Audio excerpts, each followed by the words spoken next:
네, 오늘장 랭킹5 지금부터 시작해 보도록 하겠습니다. 오늘장 이 오후에는 어떤 이슈를 꼭 챙겨보고 넘어가야 될까요? 시작에 대한 불안감은 가속화되고 있습니다. 앞서 오프닝에도 언급드렸다시피 원달러 환율 같은 경우는 1330원 선 위에서 움직임 나오고 있고요. 코스닥은 900선을 하회하고 있습니다. 지수 주도력을 가졌던 쪽, 그러니까 2차 전지 반도체 쪽이 좀 많이 흘러내리는 상황. 지금 중국 소비주 같은 경우는 들썩임이 이어지고 있습니다. 어떤 시각이 필요할까요? 필요한 키워드에 대한 이야기 지금부터 풀어가 보도록 하겠습니다. 두 분과 함께 할게요. IBK 투자증권 영업부 박근영 부장, 헤르메스다 하창원 본부장 나와주셨습니다. 두 분 어서 오십시오. 안녕하십니까. 안녕하세요.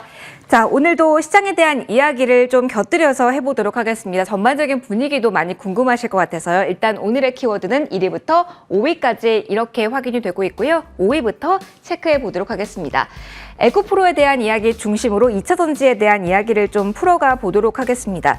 사실 MSCI 이 키워드 이후에 많은 것을 기대하셨을 것 같은데 오늘 시장에 대한 이야기를 좀 보니까 에코프로 100만 원 선 지킬 수 있을까에 대한 물음표 여기도 좀 많이 달려 있더라고요. 하나씩 분위기 좀 보도록 하겠습니다. 일단 부장님께 질문을 좀 드려볼게요. 부장이 가장 궁금한 건 지수 주도력이 정말 강했던 2차 전지 쪽이 지금 많이 내리잖아요. 이 종목이 매력도가 상대적으로 많이 올랐기 때문에 덜어내는 수급적인 과정인 건지 아니면 지수가 내려가는 과정에서 보이는 현상인지 여기서부터 헷갈립니다. 이 중심적인 흐름 어떻게 지금은 봐야 될까요? 네, 좀 전에 그 제목을 2차 전지 에코프로의 몰락이라고 이렇게 적어 놓으셨는데요. 약간 표현은 살짝 조금 포인트가 저는 좀 생각이 좀 다른데 몰락이라고 이야기하기는 조금 그렇습니다. 그 표현은 조금 제가 보기에는 약간 좀 조심스럽게 이제 표현을 좀 다르게 고쳐야 되지 않을까 생각이 드는데, 뭐, 일단 이런 건 있습니다. 첫 번째로는 수급적인 면에서는 2차 전지가 이제 굉장히 좀 집중되다 하는 어떤 상반기가 있었다고 한다면, 최근 들어서는 갑자기 또 초전도체 관련된 이슈가 불거지고 있죠. 이 상반기에 어떤 예를 들어서 뭐 상반기의 흐름을 보자면 에코프로 그룹에 좀 집중됐던 수급들, 그리고 그 수급들이 이제 포스코 그룹주라든지 LS 그룹까지 이제 넘어가는 2차 전지 관련된 체인을 관련해서 꽤 이제 수급들이 좀 집중됐던 경향이 있습니다. 근데 최근에 보면 신용장부도 꽤 많이 찬 상태에서 약간 빠지고 있는 국면이고 CFT 관련된 거래도 좀 안 되고 있고, 더군다나 3월달 이후에 지금 전반적으로 2천억이 안 되던 미수장고가 이제 7천억이 넘어섰다 이런 기사도 좀 나오면서 단기 거래 관련된 개인 투자가 자금들 꽤 많이 들어오고 있죠. 그러다 보니까 이 개인 자금들 중심으로 이제 기관이나 외국인들의 공매도가 이제 청산되면서 쇼커버가 나오고 주가가 일단 슈팅이 한번 나갔었던 상황인데, 이 개인들의 자금들이 약간의 변화가 2차 전지 쪽에서 결국 조금 초전도체라든지 일부 다른 테마 쪽으로 조금 넘어가는 성향도 있죠. 이런 부분에 수급적인 경향도 좀 문제가 있다고 보이는 거고요. 두 번째로는 아까 말씀드렸듯이 신용이나 만약에 CFT가 그대로 유지가 됐다고 한다면 단기의 어떤 뭐 수익을 보다기보다는 조금 시간을 좀 주는 듯한 어떤 그런 성격의 자금들입니다. 왜냐하면은 신용이나 이런 부분들은 이제 만기가 뭐 이렇게 3개월, 6개월이 좀 길거든요.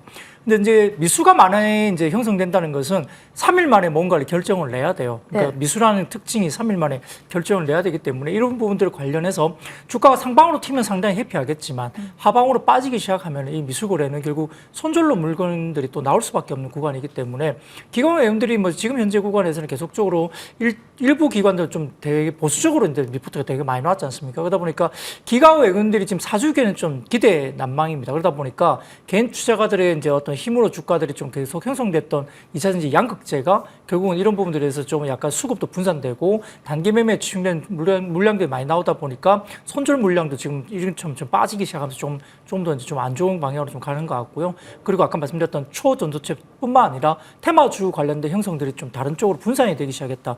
수급적으로 좀 그렇게 보시는 게 맞을 것 같고요. 이제 두 번째로는 이제 2분기 실적에서 결국은 약간 좀 슬로우했습니다. 예를 들어서 LF 같은 경우는 이제 영업이익이 얼마 안 나왔기 때문에 물론 이제 가지고 있는 재고 보유나 이런 부분 평가액 관련해서 이제 손실 부분들이 약간 있기 때문에 영업이익이 너무 안 나왔고, 에코프로 그룹은 컨센 대비 좀 적게는 나왔습니다만 그래도 실적 자체로만 본다면 성장이라든지 이런 부분들은 충분히 저는 보여줬다고 생각을 합니다.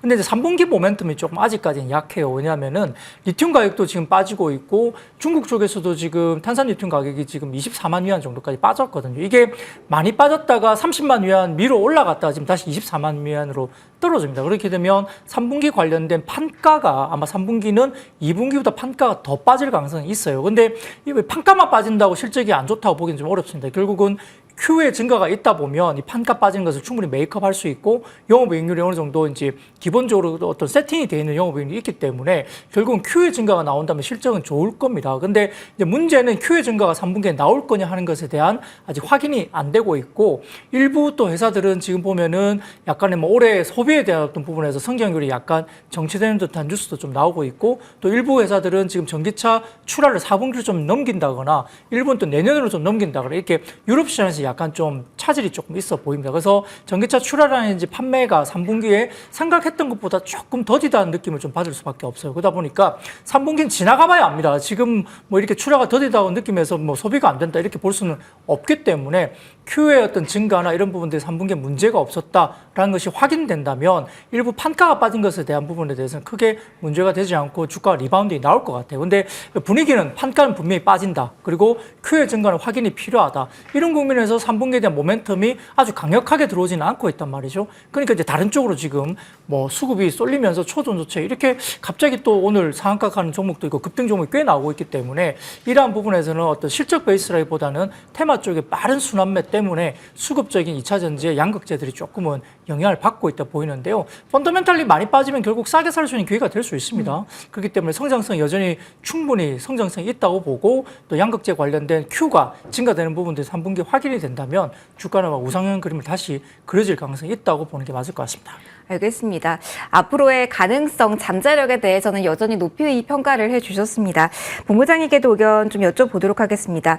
가격적인 메리트 이야기를 그럼 오늘 좀 하고 싶은데 고점 대비 20% 정도 밀렸을 때 이야기를 시장에서는 기술적으로 보시는 분들은 많이 하시잖아요. 어떻습니까? 2차 전지 주도주 성격의 종목이 고점 대비 이 정도 하락했을 때는 이제는 매수에 대해서 타이밍을 노려봐도 되는 그 시기가 온 건지 아니면 테마가 이렇게까지 빠른 손돌림이 있을 때는 여기도 아직은 피하는 게 좋을지 궁금해요. 일단은 뭐 조정에 대한 기준점은 다 다르겠지만 뭐 저는 뭐 20% 빠졌다고 무조건 매수를 고민하는 거는 뭐 종목마다 당연히 좀 차이가 있지 않나라고 보고 있고요. 최근에 에코프로에서 좀 유의미한 반등이 나왔던 시점이 95만 원 라인이거든요. 그래서 제가 이전에도 95만 원에서 130만 원 라인에서의 조금 횡보 라인이 좀 나올 수 있다라고 말씀을 좀 드렸는데 뭐 저는 개인적으로는 뭐 저도 좀 몰락은 아닌 것 같아요. 그러니까 뭐 이 반도체와 2차 전지가 여전히 주도주 역할을 하고 있고 제가 이제 이전에 말씀드렸을 때는 뭐 이제 쇼스키즈라든지 뭐 MSCI 편입 이런 것들이 다 일부 반영이 됐다. 그러니까 사실상 이제 뭔가 추가적인 강력한 매수세가 들어오기 위해서는 뭔가 새로운 모멘텀이 필요한데 기존에 노출된 재료들로 사실상 계속적인 매수가 들어가긴 좀 쉽지 않다라는 거죠. 그래서 그런 부분에서 약간의 좀 기간 조정이 필요하다라고 말씀을 드렸던 부분이고 그래서 만약에 저는 매수를 아마 고려하시는 분들도 다 95만 원 부분을 일단 1차적으로 좀 보시지 않을까 싶거든요. 그래서 뭐 지금 최근에 조금 조정 나온 거는 조정이 나왔다라고 보기도 좀 상당히 좀 어렵다라고 보고 있기 때문에 일단 최근에 이제 좀 차익이 나왔을 때 강하게 좀 눌렸었던 라인과 거기서 좀 강하게 반발 매수가 나왔었던 일단 그 95만 원 라인을 기준으로 보셔야 되지 않을까라고 생각을 하고 있고요. 아마 지금 시점에서 이 부분 좀 깨지면 또 강력한 반발 매수세가 들어올 확률은 상당히 좀 높지 않을까라고 보고 있습니다. 그리고 이제 이 2차 전지가 좀 조정이 나오고는 있지만 오늘도 포스코 인터내셔널이 좀 3%대 강세 기조가 나타나고 있거든요. 그러니까 지금 뭐 여러 가지 이슈나 모멘텀 같은 경우는 2차 전지 쪽이 약간은 좀 쉬어가는 기조로 갈 수 있지만 결국에는 뭐 이런 반도체 제재라든지 이런 이슈로 결국엔 중국에서 만약에 또 히토르라든지 네. 이런 꼭 광물에 대한 제재로 나오게 되면 포스코 인터내셔널 같은 이런 종합 상사가 또 움직일 수가 있거든요. 안 그래도 외국인 쪽에서 수급 동향을 보니까 오후 들어서 포스코 그룹주를 많이 사더라고요. 네네네. 최근에 포스코도 개인 수급 중심으로 봐도 된다라는 이야기가 나오는데 여전히 이렇게 들어오고 있다라는 큰 손들의 흐름은 이쪽은 주목할 만하다라는 말씀이신가요? 네, 그렇습니다. 그래서 일단 종합 상사 위주로 좀 보시되 이쪽에 올라가게 되면 결국엔 포스코 전반적으로 상승력이 나오고 그게 이제 2차 전지 쪽에 뭐 에코프로라든지 다른 기타로 넘어가면서 이 반등을 좀 강하게 끌어왔었던 사례가 벌써 최근에 한 두세 번이 있었거든요. 그래서 그런 상황은 계속적으로 나타날 수 있고요. 제가 그래서 지금 시점에서 여기는 이제 횡보 라인이 될 거기 때문에 만약에 조금 지금 2차 전지 쪽 관심이 있으시다라고 한다면 뭐 이제 LG 에너지 솔루션 발 하반기 뭐 증설에 대한 이런 모멘텀을 가질 수 있는 뭐 자동화 관련된 기업들을 좀 보자라고 장비 쪽을 보자고 말씀을 드렸는데 뭐 최근에 뭐 탑머티리얼이나 코인테크를 좀 언급을 드렸는데 그쪽이 조금 그래도 유의미한 반등들이 좀 나왔거든요. 나왔거든요. 그래서 뭐 그런 식으로 계속적으로 보셔도 괜찮지 않을까라는 생각입니다. 그래서 일단 약간의 좀 기간 조정은 좀 더 필요하다라는 부분이고, 뭐 아직까지 추세가 꺾이거나 뭔가 이제 주도주를 이탈을 했다거나 그렇게 보기에는 아직 뭐 시간적인 부분이나 가격적인 부분을 봤을 때 전혀 그런 부분은 좀 포착이 좀 어려운 상황이다라고 좀 정리를 드리겠습니다. 아직까지 견조하다. 여러 가지 이슈와 함께 들어갈 타이밍에 대한 고민은 필요하겠지만 긍정적 시각 두 분 모두 공유해 주셨습니다. 4위 보도록 하겠습니다. 이쪽이 주도력을 더욱더 가져갈까요? 4위 체크하도록 하겠습니다. 날개가 달렸죠. 자, 4위 먼저 확인해 주실까요? 지금 3위 먼저 공개가 됐네요. 음식료는 잠시 뒤에 볼 거고요. 4위에는 중국 소비 관련주에 대한 이야기를 해볼 겁니다. 음식료주가 좀 많이 이야기를 좀 하고 싶었나 봐요. 일단 소비 관련해서 화장품 이야기하고 방어주 성격으로 좀 넘어갈 겁니다. 본부장님과 이야기 좀 이어가도록 할게요.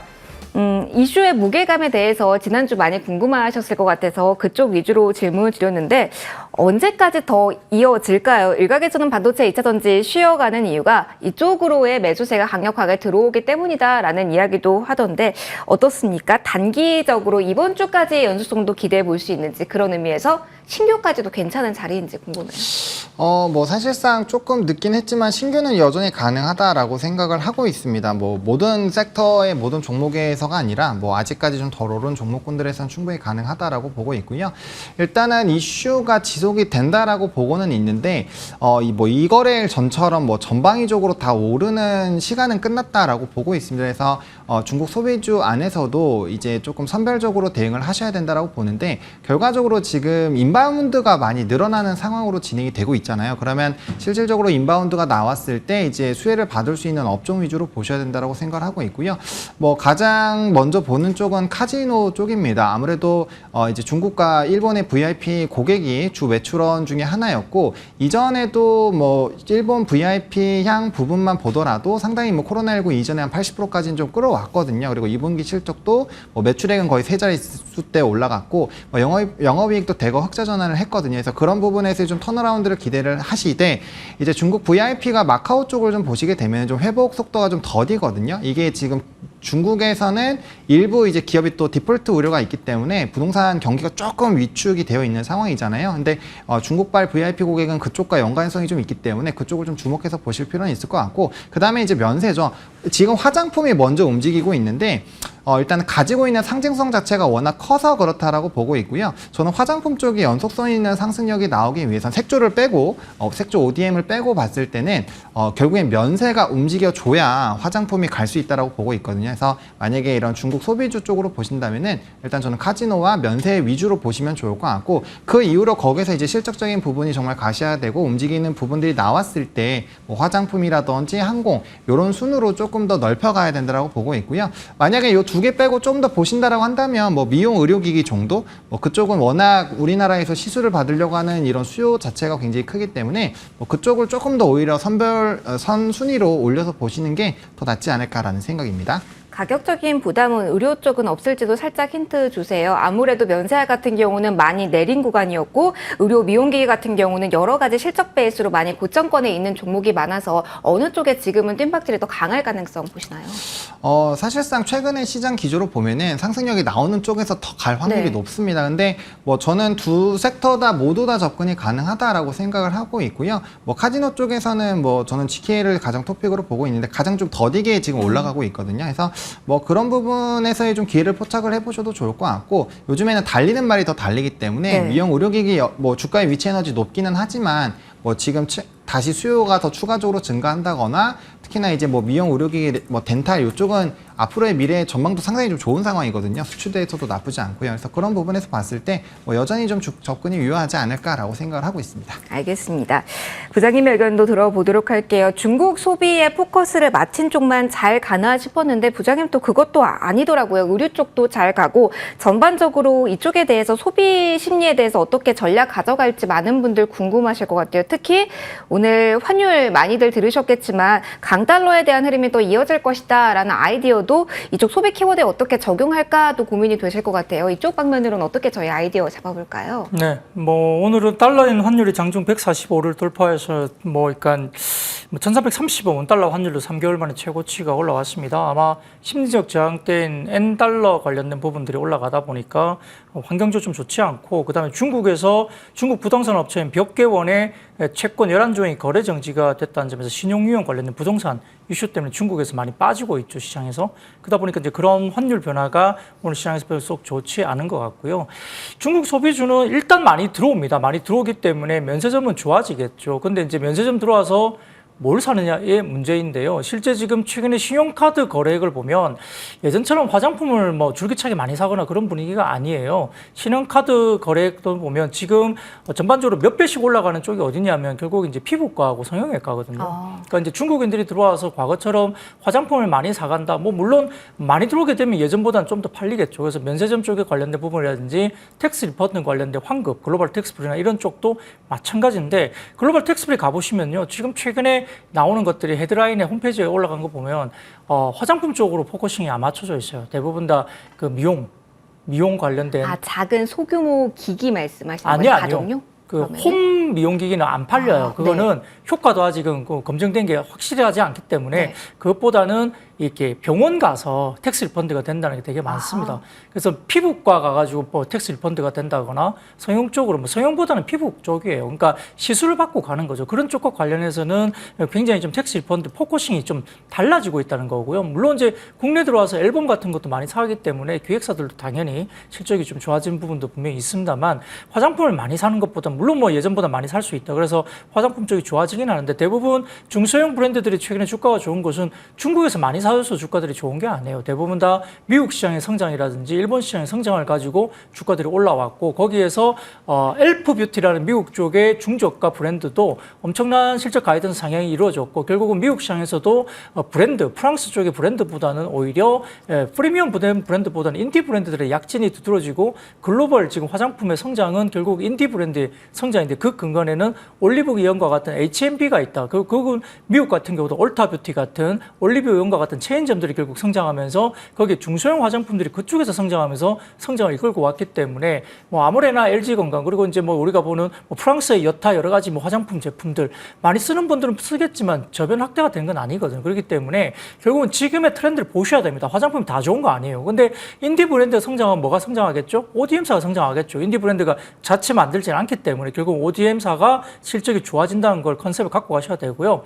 미용기기 화장품 쪽은 상당히 좋을 수밖에 없습니다. 주가들이 많이 올라서 부담스럽다. 아니에요. 아직까지 부담스럽지 않습니다. 왜냐하면은 지금 글로벌 의료기기 시장에서 미용기기가 진출되어 있는 마켓 쉐어가 지금 3%밖에 안 돼요. 아직까지는 초입 국면이고요. 그 다음에 종목별로 보면 OPM, 그러니까 영업이익 마진율이 50% 육박하는 종목도 많고, 2차 전지 성장의 초기의 단계와 거의 비슷한 정도의 숫자들이 나옵니다. 그리고 매출 성장도 30-40% 나와요. 근데 PR이 20배가 안 돼요.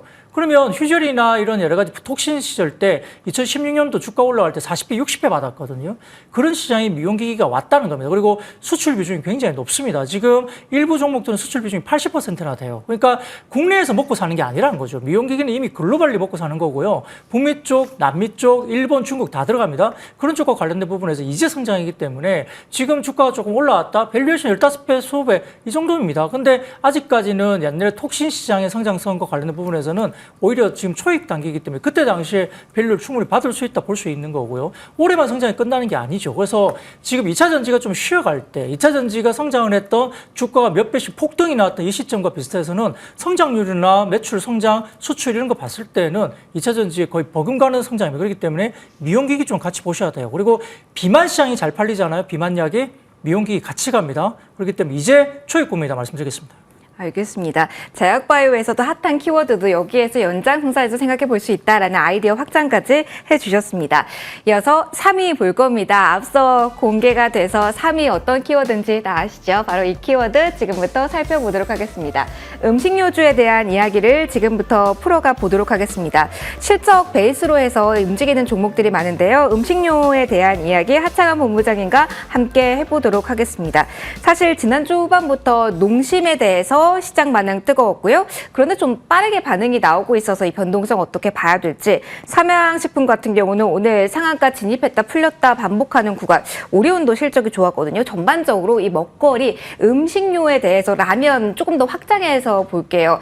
뭐 수출 모멘텀으로 이렇게 잘 나왔다고도 하고 11월 뭐 가격 인상 모멘텀의 효과라고도 하는데 어떻습니까? 단기간에 모멘텀 더 가져갈 수 있을지 방어주 성격까지 매력도 있을지도 함께 살펴봐 주세요.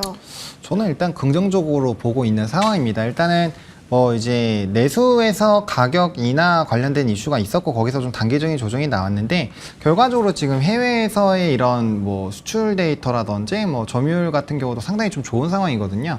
근데 이제 라면 같은 경우가 우리가 한번 다들 드시겠지만 먹기 시작하면은 계속 먹지 뭐 갑자기 시기적으로 딱 시즌제로 먹다가 안 먹거나 그러지는 않거든요. 끊기 쉽지 않죠. 네, 끊기 쉽지가 않기 때문에 그리고 이제 뭐 과거에 이제 짜파구리 같은 이런 컨텐츠 관련돼서 이제 이슈가 생기면서 계속적으로 그들의 세상 안에 스며들어가고 있었던 상황인 거죠. 그래서 뭐 지금 상황에서 보면은 앞으로도 좀 견조한 이런 기조는 유지가 될 거라고 생각을 하고 있고 오히려 더 퍼져나갈 거라고 저는 생각을 하고 있거든요. 그래서 내수에 포커스를 두는 것이 아니라 해외적인 부분을 본다라고 한다면 뭐 충분히 조금 더 기대를 해볼 수 있지 않을까라고 보고 있고요. 다만 이제 그 원가 부분에서는 좀 생각을 해봐야겠죠. 아무래도 뭐 원자재 같은 부분이 뭐 또 이제 곡물 시장 같은 경우 최근에 선물 가격을 좀 보시면 정말 이제 롤러코스터 계속 왔다 갔다 거리거든요. 네. 막 급등이 나왔다가 뭐 다시 급락이 나왔다가 하루하루 좀 평가들이 좀 달라지고 있는데 어쨌든 뭐 그런 부분에서의 흐름들만 약간의 좀 견조해진다라고 한다면 충분히 기대를 해보셔도 좋을 것 같고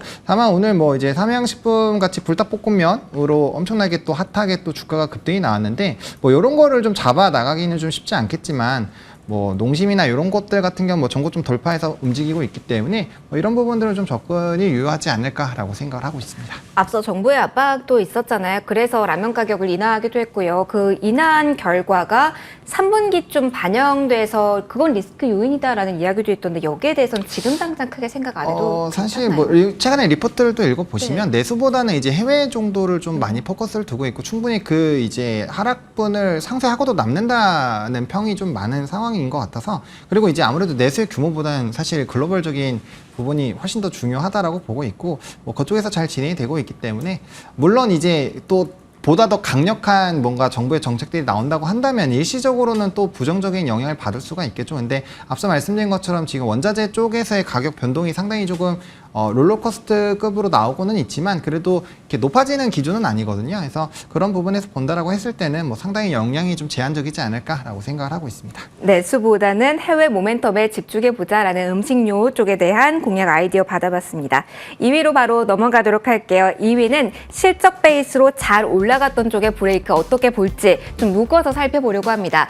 엔터 그리고 조선에 대한 이야기 같이 담아볼 겁니다. 이 어닝 쇼크 그러니까 시장 예상을 하회할 실적은 JYP에 조금 한정된 이야기이긴 한데요. 전반적으로 분위기 좀 듣고 싶습니다. 일단 부장님과 이 섹터는 이야기를 좀 풀어가 보도록 할게요.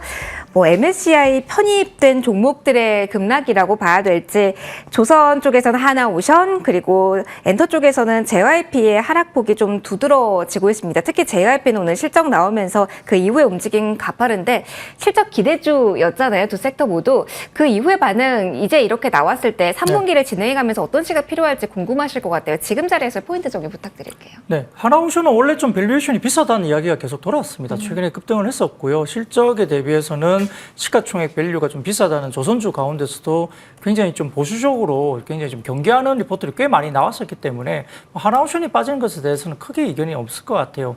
뭐 급락이라기보다는 이제 뭐 비싼 것에 대한 차익 실현을 할 수 있는 구간이고요. 더군다나 이제 조선주들이 최근에 좀 주가들이 꽤 많이 은근히 많이 올라왔는데 노무라에서 리포트가 또 나왔죠. 약간 HD 현대중공업 관련해서도 이제 노무라에서 2022년 수주 피크가 끝났다. 뭐 이렇게 이제 또 해외 쪽 리포트가 좀 나오면서 영향을 좀 받는 것 같고요. 그러다 보니까 이제 조선주들이 좀 오른 상태에서 단기적으로 차익 실현 구간으로 좀 접어드는 구간으로 볼 수는 있습니다. 근데 뭐 급락 사태는 아닌 것 같고 또 실적이 올해 내년 봤을 때 수주 관련해서도 그렇게 아직 나쁘지 않은 구간이기 때문에 신조선가 그러니까 LNG선이라든지 LPG선 그다음에 내년에는 벙커선 유조선 관련된 벙커선 관련된 기대가 상당히 크기 때문에 아마 내년 정도까지는 실적 베이스가 상당히 좀 탄탄하게 계속적으로 올라올 것으로 보는 것 같고 오늘 같은 경우는 피팅사 같은 경우도 상당히 좋을 것이다. 태광하고 성광밴드가 2분기에는 매출액이 좀 빠져 빠졌지만 선별 수주를 받았다. 그러니까 단가 하락 압박에 대한 부분에서 그거 우리는 알아서 우리가 선별 수주할 거야 이러면서 이제 단가 하락 관련된 부분들을 굉장히 강하게 저항을 했고 매출은 좀 빠지더라도 OPM 마진율이 20% 이상을 계속 지켰거든요. 그러니까 결국은 선별 수주하면서 골라서 받았다는 거예요. 그러니까 매출이 조금 빠지긴 했어도 이익률이 굉장히 잘 나오면서 태광과 성공밴드 좋다. 피팅은 하반기에는 수주까지 올라온다는 점에서 피팅을 계속적으로 긍정적으로 보자 이렇게 저희들은 분석하고 있습니다. 그러니까 조선업종이 꺼진다기보다는 전반적인 부분에서는 단기적으로 이런 변수들 때문에 그렇고 PT나 이런 쪽은 계속적으로 조금은 갈 수도 있다고 보는 것 같고요. 엔터주 같은 경우는 JYP 엔터가 특히나 좀 많이 빠졌는데 이게 뭐 딴 건 아닌 것 같습니다. 뭐 실적이나 이런 것들 굉장히 좋았죠. 역사적으로 좋은 분기 실적도 냈고 영업이익률도 상당히 좋았습니다. 근데 이제 비용 증가가 예상치보다 좀 상회했다는 거죠. 콘텐츠 제작비라든지 아티스트 인세 증가 때문에 GPM 그러니까 순이익이 이제 전분기 대비 3.3%포인트 하락했고요. 영업이익이 늘어나면서 뭐 상여금 인식도 증가하고 그다음에 피지 수수료라든지 그다음에 A2K 관련된 지급 수수료 증가 때문에 OPM 영업이익률이 그 30.1% 이상 나왔다면 엄청난 영업이익률이거든요. 근데 이제 지금 우리가 하고 있는 A2K 프로젝트 그러니까 북미 쪽 오디션 프로그램 관련해 가지고 2분기에 선비용 반영을 좀 한 것 같은데 A2K가 이제 하반기에 어떻게 이제 뭐 결과물이 나오고 거기에 따라서 어떤 새로운 어떤 아티스트가 또 나올지 그리고 얼마나 흥행 성과가 있을지 그걸 좀 보셔야 될 것 같은데요. 전체적으로 이런 부분에 대해서는 이제 우선적으로 비용 증가는 될 수밖에 없습니다. 근데 대체적으로 지금 기획사들 보면 상반기에는 앨범 판매가 상당히 많았고요. 하반기에는 콘서트가 굉장히 많습니다. 근데 뭐 새로운 어떤 신규 그룹도 많이 이제 컴백을 하게 되겠지만 상반기 앨범 판매와 하반기 콘서트가 좀 달라요. 왜냐하면은 하반기 콘서트는 결국은 비용 증가가 좀 반영이 될 가능성이 높습니다. 그렇기 때문에 아마 앨범을 많이 파는 것보다는 콘서트 쪽을 많이 하는 것이 매출은 볼륨은 좋아질 수 있지만 약간의 비용 증가 때문에 마진율은 좀 빠질 수 있어요. 그렇기 때문에 일부 증권사 리포트를 보면 기획사사의 합산 영업이익이 상반기 대비 하반기가 약 17% 정도 좀 하향 조정될 것 같다라는 이야기를 하고 있습니다. 그 부분 관련해서는 역대급 앨범 판매량이 상반기에 있었기 때문에 그 영향이 있는 거고요. 앨범 판매하고 나면 일정 수준 이상 다음에는 콘서트로 넘어가는데 그 시기가 하반기에 온다는 거죠. 그래서 일정 부분 어닝에 대한 부분들이 상반기 이후 하반기가 조금 슬로우하게 살짝 빠질 수 있다는 부분들을 좀 염두에 두고 주가들이 있는데 근데 JYP 같은 경우는 좀 제가 보기엔 너무 과하게 빠졌어요. 일부에서는 우스갯소리로 박진영 씨가 대표가 이번에 뭐 신보 낸다 그것 때문에 악재다 이런 말을 하지만 저는 정말요? 응원을 합니다. 절대적으로 그게 악재로 돼서 빠진 거 아니에요. 그리고 실질적으로 다른 기존의 아티스트뿐만 아니라 여러 가지 아티스트 라인업들이 기존 라인업들도 성장 계속하고 있고 트와이스도 조금 상대적으로 오래된 그룹이지만 굉장히 잘하고 있죠. 그리고 여러 가지 부분에서 북미 포함 글로벌 매출 증가되고 있고 매니지먼트 대비 컨텐츠 매출 비중도 늘어나면서 이익이 증가되는 포인트는 여전히 유효합니다. 미래 성장 돌력인 신인 대비도 내년 상반기까지 4팀 정도 예정이 되어 있기 때문에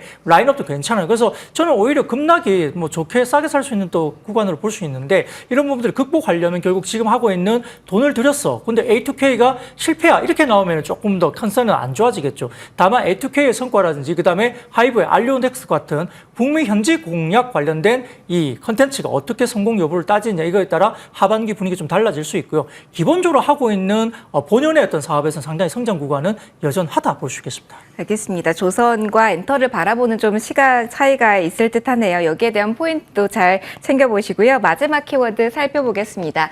제약바이오에 대한 이야기를 해볼 건데요. 벌써 시간이 이렇게 됐네요. 본부장님의 의견 좀 들어보도록 하겠습니다. 자, 가장 궁금했던 종목군은 셀트리온 그룹주입니다. 오늘 14일까지가 셀트리온 3사 합병 재공시 기간이라서 조금 더 자세한 타임라인이 나오면서 주가 반응이 나오지 않을까 여기에 대해서 좀 기다리면서 저희가 1위로 올려놓은 건데요. 어떻게 봐야 될지 기다리는 구간의 전략을 좀 알려주시면 좋을 것 같아요. 오늘 장에서 역시 가장 합병 이슈에 크게 영향받는 셀트리온 제약의 움직임 가장 가파르게 나오고 있거든요. 일단 큰 그림만 나오고 작은 점들이 안 보이는 상황이잖아요. 합병 매력 보고 셀트리온 보시는 분들 지금 장에서는 공시 아직 나오지 않았습니다. 어떻게 보면 될까요? 근데 일단 뭐 어떻게 나오느냐가 결국엔 핵심이기 때문에 네. 그거를 살펴보고 좀 진행을 해야 된다라는 관점은 뭐 있는데요. 일단은 뭐 지금 가격대에서 사실 뭐 합병을 지켜보신다라고 한다면 뭐 그렇게까지 나쁜 자리는 아니다라고 생각을 하고 있거든요. 다만 이제 뭐 이런 주관사 같은 경우나 이런 것들은 다 선정이 되어 있는 상황인데 이게 이제 비율이 과연 어떻게 될 것이냐 뭐 이런 것들이 결국엔 좀 중요하지 않을까 싶어서 그건 이제 좀 공개가 돼야지 맞아요. 좀 뭔가 말씀을 드릴 수 있을 것 같고요. 어쨌든 그냥 절대적인 가격치로 봤을 때는 뭐 사실 위치가 높다라고 생각은 안 하고 있기 때문에 뭐 분할 매수 관점으로 보시기에는 나쁘지 않다. 그리고 뭐 바이오 전반으로 지금 뭐 한미약품이라든지 유한양행이라든지 뭐 이런 실적주들 위주로는 뭐 그래도 나쁜 흐름들이 나타나지 않은 뭐 주가의 움직임이기 때문에 뭐 그런 순환매 관점으로 보더라도 뭐 약간의 뭐 시세는 좀 노려보실 수 있는 상황이지 않을까라고 좀 정리를 드리겠습니다. 그러면 셀트리온 관련해서 크게 우려를 하면서 전반적인 섹터를 보지 않아도 되는지, 그리고 17일 날 ETF도 출시가 되잖아요. 수급적인 모멘텀 보고 오늘 오후에 관심 있게 봐도 괜찮다로 정리해도 될까요? 네, 뭐 일단 바이오는 뭐 지금 위치라면 네. 지금 위치라면 조금 네. 더 긍정적인 시각 가져가도 된다라는 이야기 해주셨습니다. 다음번에 키워드 나오면 조금 더 자세한 이야기 또 나눠보도록 하겠습니다. 오늘 말씀 여기까지 듣겠습니다. IBK 투자증권 영업부 박근영 부장, 헤르메스타 하창하 본부장 두 분과 함께했습니다. 고맙습니다. 감사합니다.